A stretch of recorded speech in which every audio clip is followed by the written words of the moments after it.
Hi everyone, I'm Namita Jain, a wellness specialist and a wellness author, and I'm delighted to be in conversation today with Dr. Sujeet Rajan, a leading respiratory physician in Mumbai. And I'm looking forward to getting insights on asthma.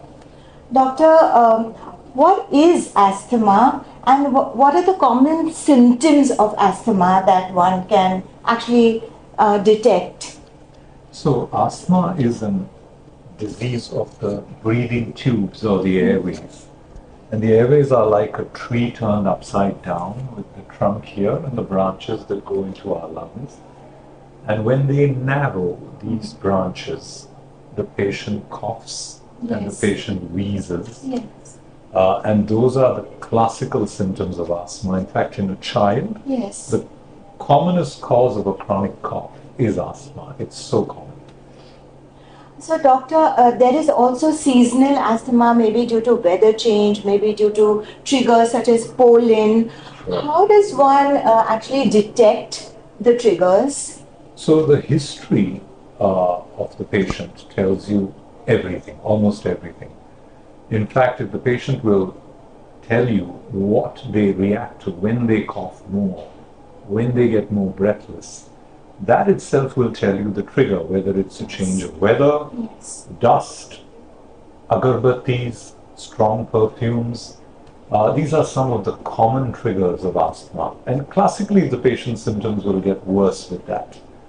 And when you're away from the trigger, they'll get a little less. But if they have a genetic asthma, then whichever environment they're in, they could still be wheezing. So you need to differentiate between what could be more environment related and what is more genetic, and some people have both components. Doctor, in the recent years, do you see that asthma can be managed better? Much better. In fact, about 30 or 40 years ago when I was doing my MD, we had a ward full of asthmatics. And today I hardly admit a patient with asthma because of one single drug, which is a steroid inhaler.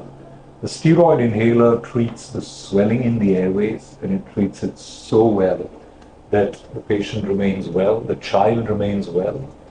About half of our patients need the steroid inhaler regularly, and the other half need it just need-based. So one of the most important changes that have occurred in the last few years is that the inhaler that you take for quick relief of your symptoms should have a dilator and steroid, not just a dilator alone. And that's a big message to the audience, that never keep a quick relief inhaler that you take for your asthma. One that does not contain steroids could actually be harmful because you will be masking the disease and the patient could get worse.